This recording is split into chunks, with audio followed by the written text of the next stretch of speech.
बेरोजगारी का सर, सपनों का सूना चौराहा। क्या आपने कभी सोचा है कि इस देश में पढ़े लिखे नौजवान हर साल लाखों की संख्या में कॉलेज से निकलते हैं, लेकिन नौकरी ढूंढते ढूंढते उम्र की दहलीज पार कर देते हैं।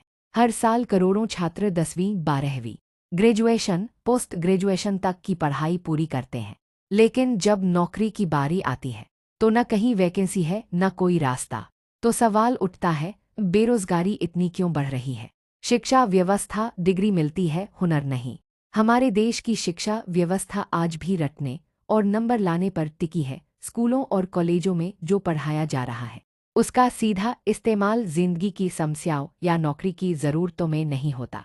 एक बच्चा 16 साल पढ़ाई करता है, लेकिन जब नौकरी के इंटरव्यू में जाता है तो उसे एक्सेल चलाना, कम्युनिकेशन स्किल्स या टीमवर्क जैसे बेसिक स्किल्स नहीं आते। जनसंख्या ज़्यादा, अवसर कम।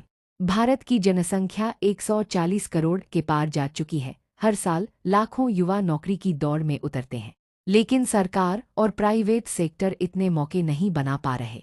जब मांग से ज़्यादा आपूर्ति होती है तो कंपटीशन बढ़ता है और बहुत से लोग पीछे छूट जाते हैं। सरकारी नौकरियों की सीमित संख्या। हर कोई चाहता है सरकारी नौकरी क्योंकि उसमें सुरक्षा है, इज्जत है और स्थिरता है। लेकिन सच्चाई यह है कि सरकारी नौकरियों की संख्या हर साल कम होती जा रही है। 2024 में अप्स्क, एसएससी, बैंक, रेलवे जैसी परीक्षाओं में लाखों लोगों ने अप्लाई किया, लेकिन सीटें कुछ हजार ही थीं। एक पोस्ट के लिए 10 लाख आवेदन, क्या ये न्याय है? प्राइवेट सेक्टर की सच्चाई।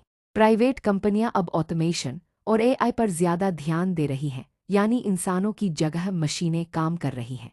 जिन जॉब्स में पहले 10 लोग लगते थे, अब 2 सॉफ्टवेयर या एक मशीन से ही काम हो जाता है। इसका सीधा असर नौकरियों की संख्या पर पड़ता है। अनुभव मांगने वाली दुनिया में नए लोग कहाँ जाए? एक्सपीरियंस चाहिए, ये लाइन हर नौकरी में सुनने को मिलती है, पर जो पहली बार काम ढूंढ रहा है उसे अनुभव कहाँ से मिलेगा? अगर हर जगह अनुभव चाहिए तो शुरुआत कौन देगा? यही एक बड़ी वजह है जिससे नौजवान हताश हो जाते हैं। स्किल डेवलपमेंट का अभाव।